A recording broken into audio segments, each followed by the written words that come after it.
বাংলা ব্যাকরণের বিভিন্ন বইয়ে পাওয়া যায় যে বিদ্যানের কলমের কালি শহীদের রক্তের চেয়েও পবিত্র। কথাটি আসলে কোরআন হাদিসের আলোকে যথার্থ কিনা, এটা বিভিন্ন বই পুস্তকে লেখা থাকে। অনেক সময় আমরা মুখেও বলি বিদ্যানের কলমের কালি শহীদের রক্তের চেয়ে পবিত্র। কথাটা শুনতে বেশ সুন্দর শোনা যায়, কিন্তু এটা কোরআন কিংবা হাদিসের কোনো কথা নয়। হাদিসের নামে এরকম কথা মনে করা আমরা অনেকে বলে থাকি, যেটা খুব জঘন্য অপরাধ এবং গুনাহের কথা। রক্তের পবিত্রতা অপবিত্রতা, অর্থাৎ রক্তের মর্যাদা বেশি বা কম হওয়া, এটা তো আল্লাহ তাআলার ইলমে আছে। এটা তো আমরা নিরূপণ করতে পারি না যে কার কোন রক্তের মর্যাদা আল্লাহর কাছে বেশি বা কম। তো আল্লাহ তাআলা যদি এরকম কোনো কথা না বলেন, তার রাসূল সাল্লাল্লাহু আলাইহি সাল্লাম থেকে যদি এরকম কোনো কথা বর্ণিত না হয়, তাহলে নিজের মন গড়া এরকম কথা বললে সেটা গুনাহ হবে। অবশ্যই জ্ঞান অর্জন করার ব্যাপারে ইসলাম আমাদেরকে উৎসাহিত করেছে।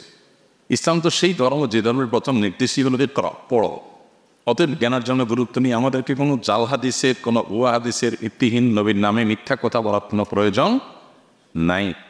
আমরা জ্ঞান অর্জনের গুরুত্ব আপন জায়গায় বর্ণনা করতে পারি বিভিন্ন বিশুদ্ধ হাদিসের আলোকে, আয়াতের আলোকে, বিভিন্নভাবে। কিন্তু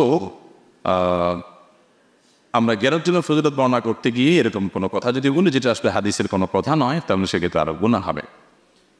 মান কাযাবা আলাইয়া মুতাআম্মিদান ফালিয়াতাবাওয়া মাকআদাহু মিনান নার। নবী সাল্লাল্লাহু আলাইহি ওয়াসাল্লাম বলেছেন, যে ব্যক্তি নবী সাল্লাল্লাহু আলাইহি ওয়াসাল্লামের নামে মিথ্যা কথা বলবে, তিনি বলেন নাই অথচ তিনি বলেছেন বলে বলবে, তাহলে সেই জন্য তার ঠিকানা জাহান্নামে নিশ্চিত জেনে রাখে। এটা খুবই জঘন্য কথা।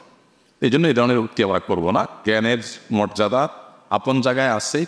একজন মানুষ আল্লাহর রাহে জীবন বিলিয়েছেন, শাহাদাতের মর্যাদা পেয়েছেন, তার মর্যাদা আপন জায়গায়।